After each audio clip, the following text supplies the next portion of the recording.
I'm Liz Sabachik, and this is Humans of Tango, where we explore what tango has to teach through the experiences of those who dance it. Nick Thompson is one of the only people I've met through the DC Tango community who actually grew up in DC. But his tango journey started on the other side of the United States when he went off to college at Portland State University.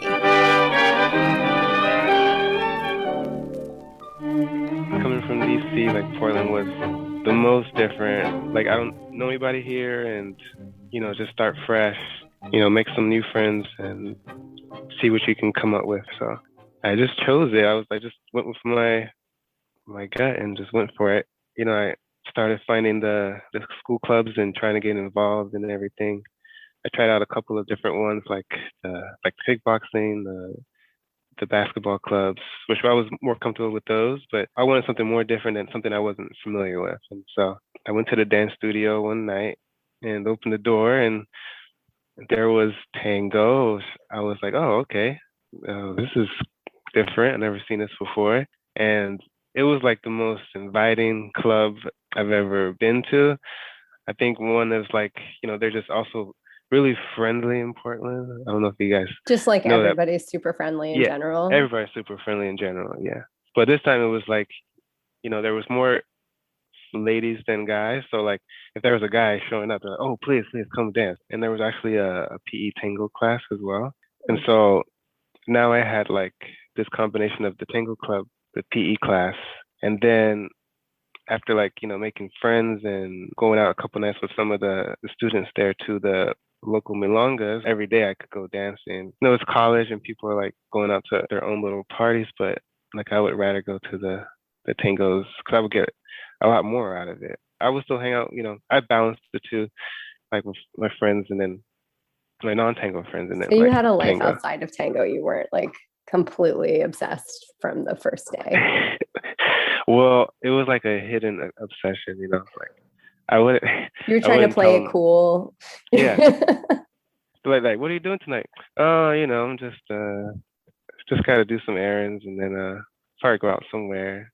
I wasn't very specific, but it would be tango, usually. Back in DC, like, lived with my family, so I was like, if I went out at night, they're like, where are you going? I was like, there's always that question. And so this time it's like, I could go anywhere I want. I'm gonna go, make some friends, make some adventures, experience something and try to learn something. So yeah, I think I was into that moment of freedom. It turns out that Nick's gut had taken him to a city where tango was thriving. For a little anecdotal perspective, I first heard about the Portland tango scene way back in 2007 when I was living and dancing in another hemisphere in Montevideo, Uruguay, the co-birthplace of tango across the river from Buenos Aires. At that time, Portland was already home to an international tango festival called Valentango, where Nick would volunteer just a few years later. According to the website for Valentango 2022, which you can find linked in the show notes along with a little more history about Portland Tango, Valentango is the largest and longest running tango festival in North America. For anyone new to the concept of tango festivals in general, they're usually multi-day events that draw geographically diverse dancers together for social dancing, classes, and performances. For new dancers, a festival like Valentango can offer a tantalizing glimpse of the world of tango beyond their local community. It was like kind of like seeing like an all-star game of like the best dancers from all over, and they came all the way from their country to here in Portland out of all the places. But I know when I saw the performances, I saw another level to the dance. It wasn't just walking weight changes and cross. Nick was smitten, and he was ready to go to the place where his beloved had come from. I just had like enough passion at that point that I looked up as what's the way I can get to Argentina after dancing for a year. I saw this program that said, oh, study abroad in Argentina or Spain, and I was like, oh, well, obviously I'm going to go to Argentina. My mom's side of the family is Dominican, but like if you're in the U.S., like you don't speak as much Spanish. Like with your friends, you'll speak English, and then in the house you'll speak Spanish. But I had enough Spanish to speak fluently. It made the going over there easy. It was just, but also the Argentine Spanish is a little bit different A little bit different. They used so much of the sh sounds. I remember I went to the airport and I was like, oh yeah, I'll be fine. I don't need any, instructions. I can find my way. I went to the front desk and I was like, yeah, I'm trying to go get this bus. And then they were like, okay, what's your name? And I was like, oh yeah, my name is Nick. I said, me llamo Nick. And they're like, ¿qué? I was like, me llamo Nick. And they're like, no te entiendo. I was like, okay, me llamo Nick. And they're like, oh, okay, this way. I was like, they could not understand if I didn't have a shush in there. I was like, okay, this is gonna be a little bit challenging. I went to Rosario. It wasn't Buenos Aires, so it was like probably the third largest city in Argentina. It was nice because it wasn't like a huge tango scene. It was like more of like a local tango scene. People know each other. They take friends very seriously, and I had a host mom too. She was really nice. She treated me like her own son. She still talks to me today. But yeah, she cooked a couple of meals for me. I told her I was interested in tango. She said, "Oh yeah, I used to dance tango in school," and I told her like I'll probably go out late at night if you don't get mad at me.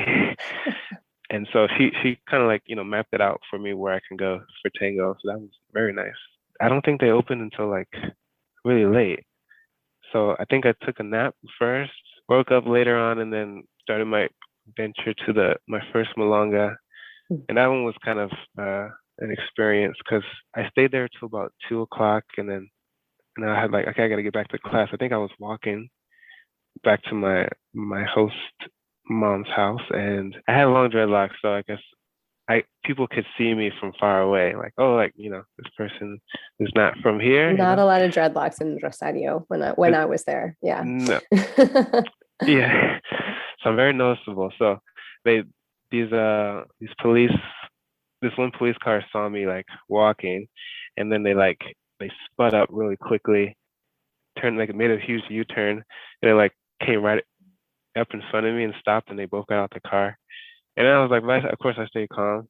And they're like, what are you doing here, right? In Spanish. I'm like, oh no, I'm just walking back home. And they're like, really? I was like, yeah, like here, I got a flyer. I was at Tango. This is it. They're like, oh, you were at Tango. And they like kind of like laughed it off. And then they let me go. But I think as long as I kept it cool, it wouldn't have like escalated. People were telling me like, you might have problems being Black there and walking out on your own and stuff like that. But I was like, I'm not gonna let that ruin my trip out there. But that was your first time going out dancing that happened? That was my first time going out. But I was like, I just, everything was fine, and they went off, and so I kept walking. And I think I went out the next milonga I could get to, just like 2 nights later. So I was not letting that, stop me from going out. That first milonga, I had to like, sit a little bit, see how people danced and try to work my way into the crowd, as I usually do it in a new place. But at the end of it, I knew people. I go to milongas, they like invite me to sit down. They invited me to like sit afterwards and drink with them, and like I loved the whole culture of it. Very different than experiencing it in DC or Portland, because they start later. They have their dinner first, and they have some drinks later on, and then they'll dance until like 6 a.m. sometimes even 7. I was like, oh man, I can't go out that late. I got class, I got homework. But that was like a new exposure to me, and like that experience. I did hit Buenos Aires after my program was done, and I got 2 nights in there. And I actually met some people from Portland, like at one of the local markets there, and they were performing at one of the milongas, and they're like, yeah, just follow us and we'll connect you and we'll go to the milonga together. That little milestone of like why I love tango so much is like, it's like an instant connection to wherever you are.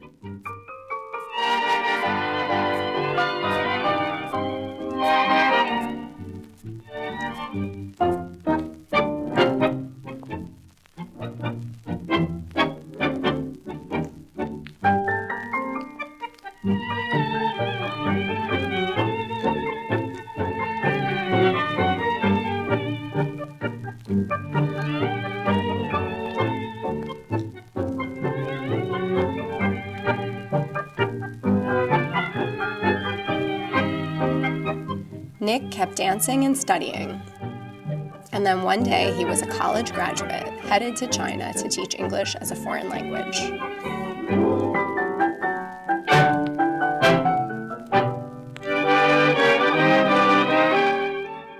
The city I was in was called Xi'an. So in this home to the Terracotta Warriors, it's in the center of China, but it's considered Northwest China. I did a year contract with one of the companies. I'm learning the language there while I'm there. Nick was studying Mandarin and picking up some words of the local dialect here and there. I'm not sure what I'm going to do next, but this one person finds out that I do art and was asking me if I wanted to do like a collaboration for an art show. I got another contract with another company, so I could stay like a whole nother year. So the art show, that was nice. We had like, there was probably 500 people there. Also, I have my girlfriend there, and I taught her some tango. So we got some music together, and then we did a performance for all these people, and that kind of sparked the interest for doing some more tango in the city. I brought it up to one of my schools I was teaching at. Is why don't I, do like a little intro to tango class. You can also learn English while you're learning how to dance. And so that was an interest for them. And I did that class. The first place we got a gig with was with a cafe, and they kind of just opened up and didn't have a lot of business, but made an agreement, and we got some tango classes going on there. And then another place popped up, which was called Mexico Bar. It was in a really nice area by the city wall and bridge. And that place, we probably had like 30 students there in this one little bar trying to learn tango. And, we did the best we could in that small space. People started hearing and people wanted to do more stuff. So yeah, now we have like 5 nights of tango a week. And then we start getting noticed by some of the neighboring tango communities. And so they want to like come over and check out the tango scene in Xi'an now, because it's a new place. Beijing reached out like, hey, we'll come over and, help you out. This other guy said, hey, I want to put your events on our calendar. And so like China was like super supportive of trying to start something in the tango community as well. So now I guess I have to extend another contract for like 2 more years. And we got it up to like a really solid community. We had a core group of students that we try to make them be like assistant teachers, so that, if I wasn't there, they could jump in and, assist with teaching. So I had like my whole tango life back again, like there's festivals now. We have teachers. I have tango all over me, surrounding me. So like I would have no problem staying there, even longer, because now I have the tango community. And then what happened?